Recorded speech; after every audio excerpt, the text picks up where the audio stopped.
jërëjëf El Hadj Mansour auzu billaahi mina shaytaani rajiim bismillaahi rahmaani rahiim wassalaatu wassalaamu ala rasuulillaahi sallallahu taala alayhi wa sallam. Nous vous remercions donc de votre présence, surtout la presse, parce que ce que nous faisons, c'est vous qui le relayez. Si vous ne relayez pas, donc nous ne pouvons pas faire grand-chose parce que le public donc ne pourra pas avoir toute l'information possible. Donc nous vous remercions donc de votre présence. Nous remercions aussi l'ensemble des chefs religieux qui sont dans le département de Birkelane, mais surtout au niveau national. Et aussi l'ensemble des autorités administratives du département de Birkelane et aussi donc de l'ensemble de la région de Kaffrine. Nous, membres et sympathisants du parti PASTEF, surtout le département de Birkelane, nous sommes très outrés et déçus de l'attitude du pouvoir en place à l'encontre du président Ousmane Sonko. D'abord, sur le plan social et sanitaire, nos États devraient penser à prendre en charge les questions liées à la santé, les questions liées à l'alimentation, les questions liées au développement, les questions liées à l'agriculture, les questions liées à l'élevage. Mais malheureusement, elles ne sont pas occupées par ça, mais elles sont occupées à comploter sur une honnête personne, une honnête autorité, quelqu'un qui est là et qui propose des initiatives à l'encontre donc des Sénégalais pour soulager donc les besoins des populations. Et toutes ces initiatives, on peut les lister. Le président Ousmane Sonko est l'un des leaders qui avait initié le don de sang et que les patriotes se sont mobilisés et remplir toutes les banques de sang. Le président Ousmane Sonko, c'est l'un des initiateurs des vacances agricoles patriotiques pour tout simplement permettre à la population sénégalaise de pouvoir manger et vivre donc de leur sueur. Le président Ousmane Sonko est l'un des patriotes, l'un des Sénégalais, l'un des leaders qui avait proposé les vacances scolaires patriotiques. Et pour cela, c'était lors de la Covid-19, apporter des solutions par rapport aux problèmes donc, des élèves. Et c'est cet homme-là que Macky Sall voudrait faire disparaître tout simplement parce qu'il est aimé par les Sénégalais. Par conséquent, nous demandons aux chefs religieux du département de Birkelane et de toutes les autres donc, régions et de tous les autres départements donc de dire à Macky Sall de cesser de casser de l'opposant. Son projet funeste de 3e mandat, nous ne pouvons pas l'accepter, nous ne l'accepterons pas. Et ce complot ourdi contre le président Ousmane Sonko ne peut pas prospérer et ne va pas passer. Que ça soit clair, Macky Sall le tient pour dit. Il ne peut rien contre le président Ousmane Sonko, il ne pourra rien contre le président Ousmane Sonko parce que le président Ousmane Sonko, c'est un patrimoine africain, c'est un patrimoine sénégalais, c'est un patrimoine birkelanois. On a noté des agissements, surtout venant de la justice. Eux qui disent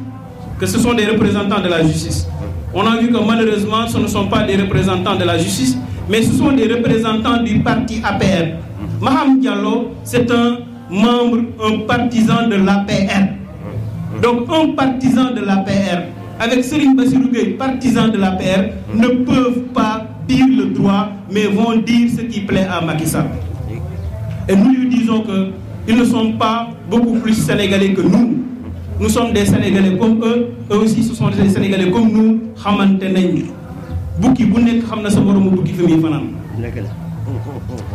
Enfin, nous appelons tous les patriotes à se mobiliser, à se tenir debout. Comme disent les jeunes, ndigal la ñuy xaar kon nañ pare ndax ndigal li dina ñëw bu soobee Yàlla. Nous disons à tous les patriotes que l'heure est à la mobilisation, que l'heure est tout simplement à l'entraînement comme l'a fait Mohamed Niang hier, que l'heure est aujourd'hui et toujours prêt à défendre le projet du président Ousmane Sonko, le projet de PASTEF, parce que nous comptons sur ce projet-là pour développer ce pays. Nous comptons sur ce projet-là pour améliorer les conditions de vie et des sociétés. Donc, les gens de Benno Bokk Bakar, les gens de Kër Ñàkk Jàmm sont très petits pour arrêter ce projet. Ils ne peuvent pas arrêter ce projet parce que ce projet est un esprit. Ce projet est un esprit porté par un homme qui est le président Ousmane Sonko. Et Ila Youmidine, ils ne peuvent pas tuer Ousmane Sonko parce que Ousmane Sonko a réussi à créer plus de 2 millions d'Ousmane Sonko. Donc ce n'est plus un homme, mais c'est un esprit. Et cet esprit-là est très bien compris par la diaspora. Raison pour laquelle la diaspora sénégalaise est tellement incitée, est tellement convoitée, est tellement respectée et a ce projet-là à cœur. C'est pourquoi aujourd'hui, vous avez vu le représentant Djibril Cissé ici présent pour représenter la diaspora. Donc, eux, ils comprennent mieux le projet que nous. Mais nous leur disons que eux, ils l'ont compris, mais nous allons défendre le combat. Nous allons défendre le projet. Et ce combat-là, nous allons le mener, Inch'Allah, au Rabbi. Qu'il pleut ou qu'il neige. Même si au Sénégal, il n'y a pas de neige, on va défendre ce projet. Nous vous remercions. Merci beaucoup. أعوذ بالله من الشيطان الرجيم بسم الله الرحمن الرحيم السلام عليكم ورحمة الله تعالى وبركاته إخوة الحضور الأخوات الحاضرات جميع منادلي اسم باستيف نرفع صوتنا باسم منادلي منادة بالكلام بعد التحية وبأسماء البيوتات الشيوخ المحليين في مقاطعة بالكلام وبعد نوجه كلمة للمنادي باستيف الوقوف صفا واحدا ونتكاتف معا لحماية أعضائنا وحماية رئيس حزبنا حزب باستيف السيد عثمان سونكو حياه الله وأسعده وأبقاه ونوجه كلمة إلى الحكومة ورئيسها سيد مكي سال أن يرجع إلى قوله تعالى وقولوا للناس حسنا وما هدى ذلك فالظلم وما هدى ذلك فالظلم وقال أيضا الرسول خير والصلح هو السلام والسلام في يد مكي سال ولحكومته إذا استجابوا للرجوع عن بعض المواقف ليجد كل سنغالي حرية في أفعاله وأقواله وخاصة طامع السياسيين البارزين المعارضة والسلام عليكم ورحمة الله تعالى وبركاته. ñu ngi nuyu fi teew ñëpp nag góor ñi ak jigéen ñi di nuyu monsieur le député Samba Dang ak coordonnateur yi gox-goxaan yi fi teew yëpp ak militants yi ak militantes yi ñu ngi yëkkati suñu kàddu ñun ci seen tur ndax fi ñu toog nii tey ñun ak yéen benn jëm lañ jëm jooju mooy jan mooy jëmmi Pastef rek lañ benn jëm newul pour moom kon nag kàddu gi fépp foo xam ne àgg na ba ñu koy déglu ñu ngi naay nuyu ñoom itam waaye ñu ngi nuyu comme ñu mel ni ñun ci gox-goxaan yi de doole soxna yi nga xam ne ñun ak ñoom ñoo bokk gox bi ràññee nañ ci ñu baree bari kaar fa tabarakallah waaye bi ñu gën a jege rek tey ci tey mooy jaamal ndax ku ne xam ne jaamal ci wàllu diina waaye ku ne xam ne ci wàllu fulla ak fayda ni nga amee jaamal noonu ngay continuer amee ko ku ñuy wax Daaru Salaam Wanaar ka nga xam ne foofu mooy suñu dalil di famille cekkeen kër Seydina Alioune Seck kon nag ñu ngi naa nuyu ñun ci turu chef religieux yëpp ci néegi diine yi fii ci département Birkelane ak ku mën a doon ku ne ku feeñ ak ku feeñu ndax yaakaar naa ne li nekk ci ñun ñu ci bari moo nekk ci ñoom joti fu ñooy waxee nit ñi dafa dégg moo yombul ci ñëpp rek waaye ka bëgg-bëgg bi yaakaar naa benn la suñu Pastef bii nag moom lañ jox ñëw da def meeting fii ci Birkelane ngir ñu xaar ko te aar parti bi ci doxinam fii ci Birkelane lañ caa njëkk a jiital mooy ki nga xam ne mooy suñu leader de Seydou Ousmane Sonko ñu xaar ko nuñ koy xaaree nag ma joxe ci ñaari tomb ba ci jëkk mooy dañuy taxaw jëkk def benn sàppe bu mu nekk ñaar bu mu nekk ñaari sàppe de na doon benn sàppe bu nekkee benn sàppe nag ba noppi ñu bennoon suñu kaddu ak suñu yëngu-yëngu nañ bennoon suñu kaddu ak suñu yëngu-yëngu da xam ne xeex la boo xam ne bàyyee ko ci ñun ne bu ñu kenn tooñ ndax gouvernement de combat ndax man naa ko fi njëkkaloo gouvernement de combat kon kay comme gouvernement de combat lañ yor kay kon kenn ku nekk foo mën a nekk bàyyi xel da ngay combat combat bi daal moo ko wax kon léegi luñ jaman lu ñu pare combat rek combat nag mën na ne waaye la gën a itteel combat mooy Macky Sall mu deltu gannaaw moo képp koo xam ne moom la ànd ci gouvernement am ñu bàyyi yenn doxalin yi nga xam ne ñu ngi koy doxalee ci réew mi ndax réew mi moo laajul loolu ndax réewu Sénégal bii dafa ëmb ñoo xam ne nii kaar fa tabaraka fu baax day am xàgg nañu ba ca cëppaandoo nga xàgg nañ fa ci baax fu fulla day am xàgg nañ fa ci fulla joojee fu jàng xam-xam day am ay xem ci dayoo àgg nañ fa moo xam ñaari boor yëpp muy arab wala ñu ne mooy shariati islamique xam-xam boobu wala ci wàllu tubaab kon nag nañ dellu gannaaw tey wax ci nit ñi lu rafet ta baax loolu la alquran digle wa quulu li naati usnan mais fabrication ay tuuba dafa teg gor fa tabaraka la ansana xaale ndax tey li ñu teg Ousmane Sonko ñun Sénégalais yëpp lañ ko teg voilà ko li haalin daana fi xew nag ci jamono waaye loolu taxul ñoo jóg kon nag ma ne lu dul wax jàmm rek tooñaange la nit ki moom boo waxul ci moom loo baax rek wax sabaan ba kon nag wax sabaan lu ne rek fu mën a nekk rek tooñ la te tooñ baaxul alxuraan diglewu ko kon Macky Sall la ñuy ñaan lay doon ndax en tant que mooy président man nañoo wax ne mooy suñu njiit moo gouvernement xam nañ ñëw wuy si alxuraanul karim te lam digle ne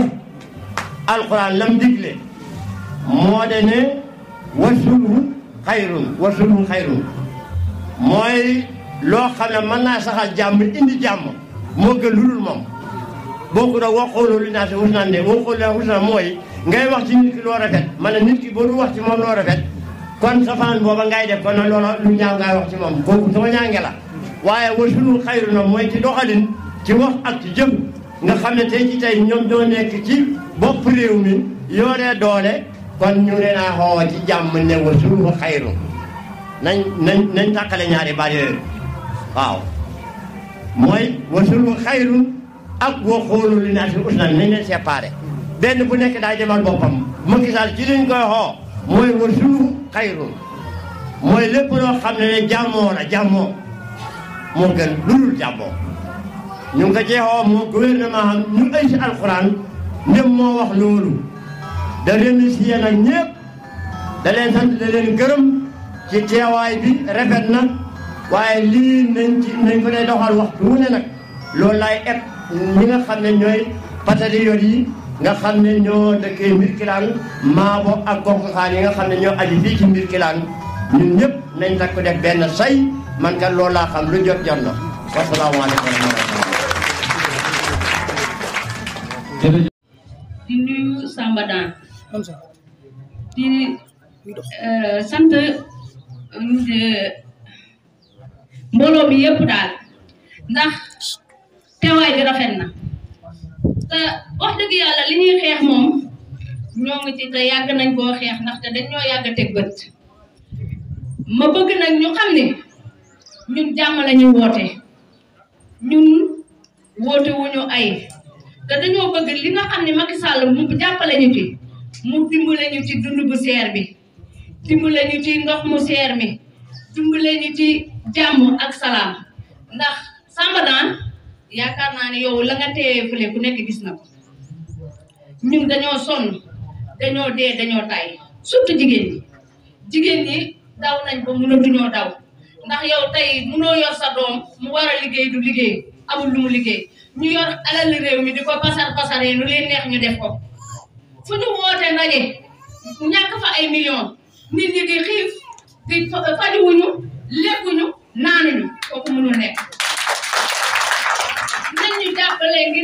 ci jàmm ak salaam ñun jàmm la ñuy woote wuñu leneen yéen leer na leen ni tey man sama doom buñ ko violé woon Macky Sall yoonam nekku ci kon kee bu ne dañoo violé doomam tax mu laxasu ci ginnaaw nekk di xeex ak ñun dëgg nekku fa nañuy xool dëgg tey seet dëgg la yàlla bëgg ñun nag ci dëgg la ñuy dox Ousmane Sonko ci dëgg lay dox bëggul alali jàmbur su bëggoon alali jàmbur bañ ko tegee impôt et domaine day tasaare xaalis ba ñëw toog waaye ba bëggee jàmm dañ ko bëgg kon ñun nañuy bëgg jàmm dañ doon bëgg ba léegi moom la ñuy bëgg ñun bëgguñu lu dul jàmm ak salaam loo xam ne nii luy jàppale suñu réew mi mu jëm kanam ci la ñu nekk leen nag Macky Sall nag daf na koy leer ne su dalee ci kaw Ousmane Sonko dal na ci kaw jigéen ñi dal na ci kaw ndaw ñi mag ñi bëgg seen bopp te mag ñi doon ay mag ñu baax itam ñu ngi ci suñ ginnaaw ñun mag ñu baax la ñu am mag ñu bëgg seen bopp la ñu am bëgguñu magu intérêt te réew mi intérêt moo fiy dox bu Macky Sall yëkkatee ay millions jox la nga toog ci ginnaawam tey tàccu ñun tàccuwuñ Macky Sall ci ñaari dërëm ñun soxlawuñ ñaari dërëm li ñu bëgg mooy suñu réew mi tegu ci yoon na tegu ci yoon dëgg la ñu bëgg nañu dox dëgg maa ngi nuyu ñëpp di baal àq ñëpp di balu àq ñëpp أعوذ بالله من الشيطان الرجيم بسم الله الرحمن الرحيم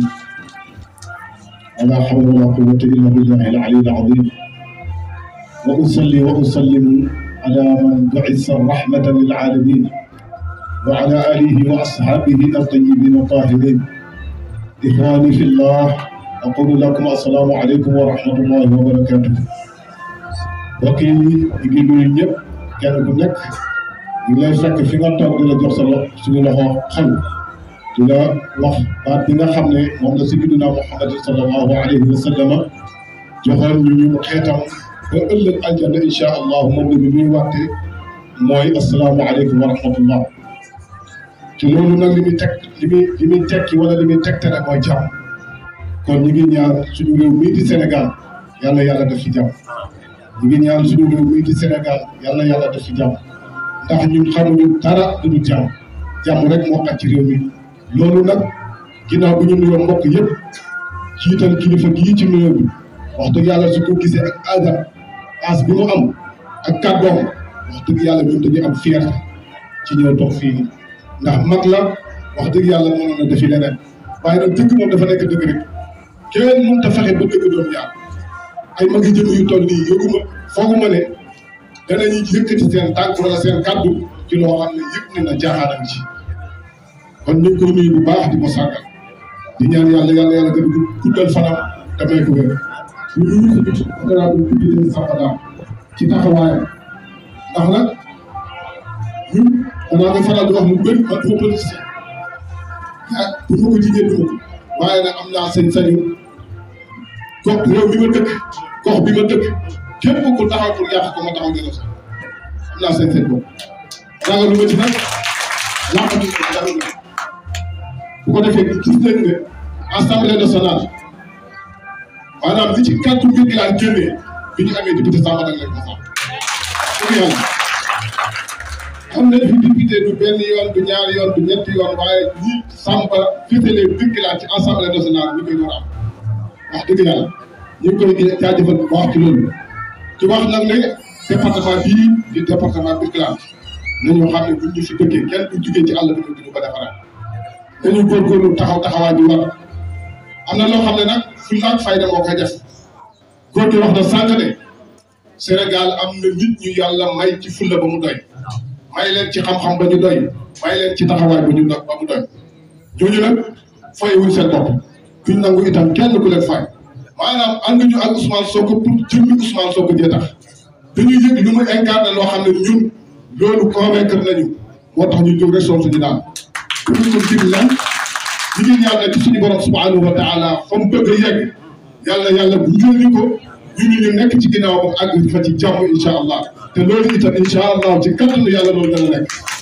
pour mën ñu loolu dana nekk incha allah yàlla ko yàlla def nag maanaam suñu ñëw taxaw fenn di fëgg dënd waaye danañu am yaakaar di dëggal ci suñu diggante ak suñu borom incha allah loolu dana sotti loolu sañ nañu bu ñu ko defee ba pare nag taxaw ñaan yàlla doxal noonu di wax nag kilifa diine yi ci département bi yëpp ñoo xam ne njaboot ci seen njaboot bu ay amee kenn ku ci mucc kon ñoom ñëpp ñi am kàddu bu ñu waxee ñu dégg leen nañ wax ak ñi nga xam ne ñoo yor doole ne la nañ def ndànk ci réew mi parce que ay kat xam nañ fu ñu commencé mais xamul fu mu yem kon loolu ñu ngi ci woo kilifa diine ci département Birkelane bi yëpp kenn ku nekk ci ñoom am na kàddu di wax ñu di ko dégg nañu wax ci li nga xam ne moom la xel yëpp di xalaat di ko tiit mooy ay mën naa yi am ci réew mi yàlla ñu ci yàlla musal loolu la ñuy wax tànk li nga waxee mooy du doon ay wax mais ay jëf lay doon loolu nañ ci bàyyi xel ñun ñëpp su kàddu gi guddee nag wala mu ñagas ñu ngi jégalu ñun amuñu sañ-sañ wala yéene di wax safaan waaye nag am nañ sañ-sañu taxaw ci fi ñu war a taxaw su jógee na war nañ fee taxaw loolu daal moo doon kàddu yi ñu ngi gërëm ñëpp di sant ñëpp di wax itam ci turu dëkk bi ñu bàyyi ko muy Tivaouane Lewe suñu ay mbokk nekk fa ak suñu ay xarit waaye itam suñu commune di commune Touba Mbella bi nga xam ne Serigne Mahmoudan Mbacke radiyallahu anhu moo ko sanc doomam ju baax ja nekk fa Serigne Cheikh Mbacke ñu ngi leen di ñaanal ñoom it yàlla defal leen tawfiq defal leen taysir di nuyu ñëpp di ziyaar ñëpp asalaamaaleykum wa rahmatullahi wa barakatuh